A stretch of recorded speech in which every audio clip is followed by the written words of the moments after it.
안녕하세요. 오늘은 정말 오랜만에 책 서평을 남겨볼까 합니다. 처음 온라인 세상에 들어왔을 때 무엇을 할 수 있을지 몰라 무작정 집어들었던 것이 바로 책이었어요. 그러다 보니 단기간에 읽어내려간 책들이 정말 많았고 그냥 읽고 넘기기는 싫어서 그 당시에는 열심히 서평을 남겼었죠. 그러다 프로그램 설명이나 강의 쪽으로 저의 컨셉을 정하게 되면서 책을 손에서 놓은 것은 아니었지만 그때처럼 적극적으로 서평을 남기지도 않았던 것 같아요. 2024년 1월부터 북랜드에서 서평단을 꾸리게 되면서 잠시나마 잊고 있었던 제 감성도 깨울 수 있는 서평을 다시금 시작해 보려 합니다. 그 시작을 함께하게 된 책은 어떤 꿈은 끝내 사라지지 않고입니다. 쉰이라는 적지 않은 나이임에도 불구하고 발레에 도전하신 작가님을 보며 참 용기 있고 멋있다고 생각했어요. 남들이 인정해주지 않는 글쓰기와 발레를 왜 할 수밖에 없었는지, 본인이 선택하여 하는 일임에도 불구하고 해나가는 과정에서 끊임없이 자신에게 이것을 왜 하려고 하는지 질문하시는 고민의 상황들을 보면서 나는 저렇게 고민을 하면서 끌고 가고픈 꿈은 없나? 하는 질문을 던지기도 했습니다. 이 책은 총 26개의 짧은 이야기로 이루어져 있습니다. 책을 읽는 내내 작가님이 나의 마음과 기억 속에 들어온 것 같은 착각을 일으킬 정도로 비슷한 감정을 느끼고 살아가셨다는 사실에 깜짝 놀랐어요. 왠지 내가 숨겨놓은 일기장을 들킨 것 같은 기분이 들어서 애써 나는 아는 척 책을 읽기도 했지만 한편으로는 나 대신 이런 이야기를 속 시원하게 세상 밖으로 내뱉어주는 네가 있다는 사실에 미소가 절로 지어지기도 했어요. 우리는 누군가의 보호자이기도 하고 누군가를 돌봐야 하는 사람이기도 하지만 그에 앞서서 나 자신을 보살펴야 하는 스스로의 보호자이기도 하다. 돌봄은 셀프라는 장의 이야기입니다. 양육을 도와줄 사람이 주위에 아무도 없었기에 이게 맞는지 아닌지를 수십 번 고민하며 그렇게 아이들을 키웠어요. 그러다 보니 나 자신은 점점 사라지고 없더라고요. 엄마밖에 몰랐던 아이들이 어느새 커서 사춘기가 접어들면서 엄마와 대립하는 시절이 되었을 때 뭔가 모를 극심한 허전함을 느꼈어요. 아이들은 저리 자신들의 삶을 위해 성장하고 있는데 나는 여기서 뭐 하고 있는 거지? 라는 의문도 들었고요. 지금은 나 자신을 돌아보는 시간을 많이 가지고 있는 편이지만 이 구절을 읽으면서 아이들에게도 내가 이제는 그다지 필요하지 않은 존재라는 허탈함이 느껴졌던 그때가 생각나 눈물이 핑 돌았답니다. 공간과 관심은 이전에 보이지 않던 것들을 주목하게 하고 행동의 변화를 이끌어낸다. 채공 시간의 비밀 파트에 있는 글입니다. 오프라인에서도 인간관계가 힘들었던 제가 온라인 세상에서 일이 많은 사람들을 편히 만나고 다닐 수 있었던 이유는 나를 모르는 낯선 사람들에게서 느낀 공감의 감정 때문이었어요. 나를 전혀 모르는 사람인데도 어떻게 나와 같은 공감을 해줄 수 있는지, 가족에게서도 그런 마음을 크게 느껴보지 못했던 저로서는 생소한 경험이었죠. 그러다 보니 더 온라인 세상에 빠져들게 되었고 지금은 그런 분들에게 도움이 되고 싶어 더 발벗고 뛰고 있는 것 같아요. 그동안 잘 알지 못해서 질에 거리를 두었던 건 얼마나 많았을까? 싫어한다는 건 잘 모른다는 의미이기도 하다.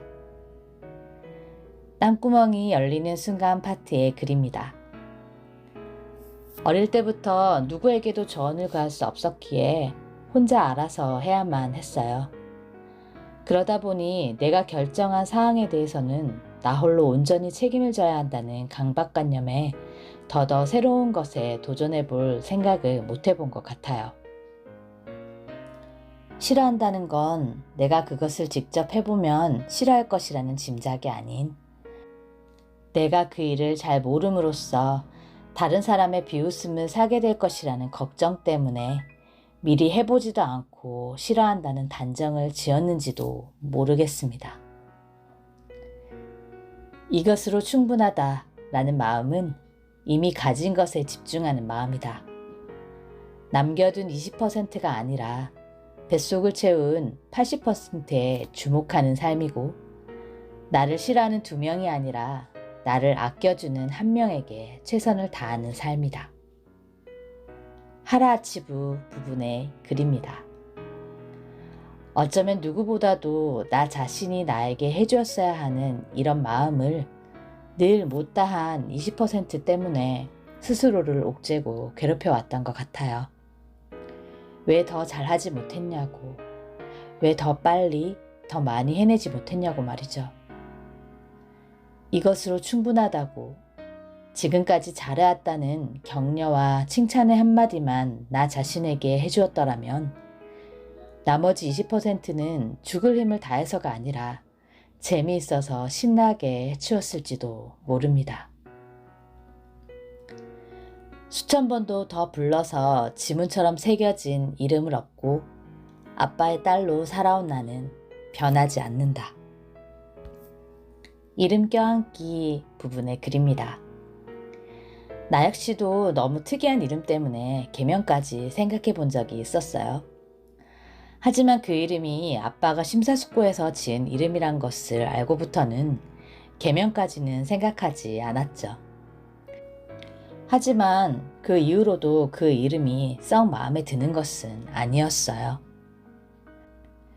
그러다 아빠가 돌아가시고는 내게 남겨준 뜻깊은 선물이 이 특이한 이름 하나라고 생각하고 살아가고 있었는데, 작가님도 같은 경험을 하셨다고 하니 그동안 괜찮다 생각했던 내 마음이 무너졌는지 펑펑 눈물을 쏟고 말았답니다. 오늘의 나는 내일보다 젊습니다. 계속 도전하세요. 나이와 겨루기는 이제 그만 부분의 글입니다. 엄마 이리 와봐. 조금만 더 크면 엄마보다 내 키가 더 크겠어. 엄마 어릴 때는 이런 거 없었지. 하긴 지금 있었어도 엄마는 나이가 들어서 잘 못하겠다. 조금만 힘들면 하기 싫다고 하잖아. 요즘 가끔 우리 아이들이 해오는 말들입니다. 장난삼아 진담을 섞어 하는 말인 줄 알면서도 가끔은 그리 서운할 때가 있어요. 상기시켜주지 않아도 뭔가 기억이 예전 같지 않아 충분히 인지하고 있는데 이렇게 송곳처럼 정확하게 찔러줄 필요까지는 없는데 말이죠. 그러다 이 문장을 읽고서는 제 눈에서 결심을 한 듯 반짝이는 레이저가 나가는 것을 느꼈습니다. 아직은 할 수 있다고 생각하며 그동안 해야 했으나 핑계대며 하지 않은 일부터 돌아봤어요. 그건 바로 나의 건강을 챙기는 일이었어요. 그래서 운동과 식단 조절부터 당장 시작했죠.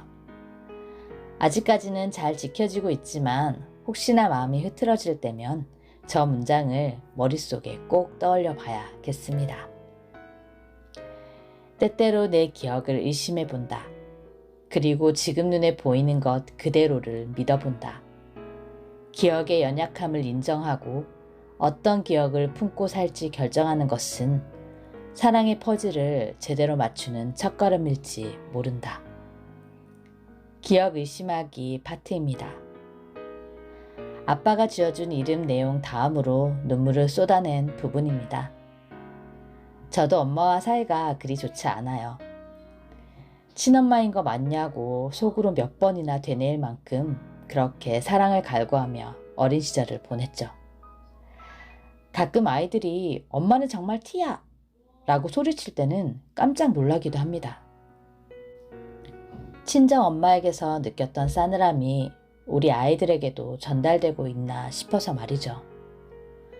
하지만 그나마 다행인 건 우리 아이들은 엄마에게 그런 하소연이라도 할 수 있는 정도의 마음의 거리는 있나 봅니다. 저는 아직까지도 그 거리가 좁혀지지 않아 참 안 되고 있는데 말이죠. 가끔은 그런 우리 아이들이 부러울 때도 있어요. 저도 얼른 어릴 때 엄마와 함께 찍은 사진을 찾아봐야겠습니다. 그리고 무엇보다 이제는 더 늦기 전에 이야기를 나눠봐야겠습니다. 각각의 잘못된 기억으로 서로에게 오해가 쌓여있지는 않은지 허심탄회하게 이야기를 꼭 해봐야겠습니다. 아빠처럼 이야기를 전하고 싶어도 할 수 없게 되기 전에 말이죠. 이 책은 평온함을 저에게 가져다 준 책입니다. 저와 비슷한 감정을 가지고 살아가신 작가님의 이야기를 읽으면서 그동안 내색하지 않았던 아팠던 감정도 한번 꺼내보고 누구에게도 속 시원히 말해보지 못했던 말들을 책과 대화하면서 중얼거려 보기도 했던 것 같아요.